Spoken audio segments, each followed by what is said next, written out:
Today, we're going to talk about what makes a good paragraph.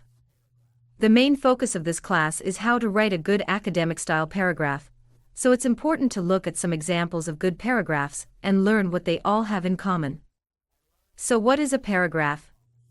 We can think of a paragraph as a group of sentences that are all about the same topic. For example, you could write about a famous person, like Bill Gates, or you could write about why you believe everyone should learn a foreign language. Usually, a paragraph has between 3 to 7 sentences, but it can sometimes be longer.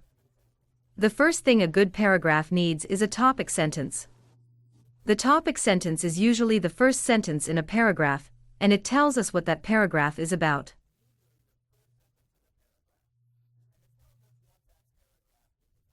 The topic sentence usually has two parts, the topic and the controlling idea. The topic is the general thing that you're talking about, and the controlling idea is what you want to say about that thing. So if our topic sentence is, Steve Jobs changed the computer industry in several ways, then our topic is Steve Jobs, and our controlling idea is change the computer industry in several ways.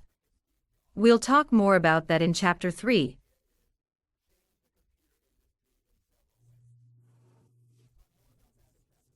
The second feature of a good paragraph is that all the sentences are about one topic.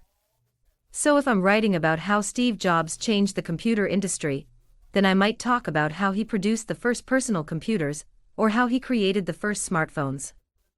Both of those things show how he changed the computer industry. But I wouldn't write something like, oh, I dropped my iPhone last week and cracked the screen, because that's not really about Steve Jobs.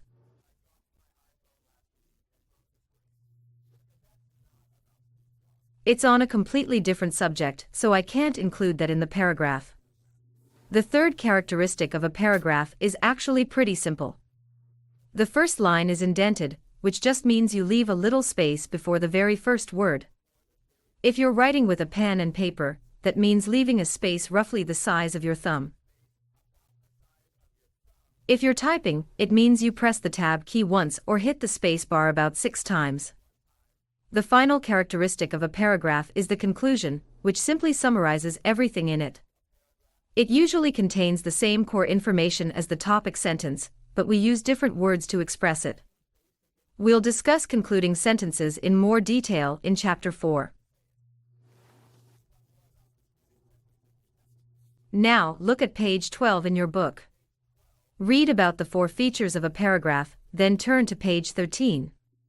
Take a minute to read the 2 questions at the top of the page and think about the answers. Then read the paragraph titled Children and Pets.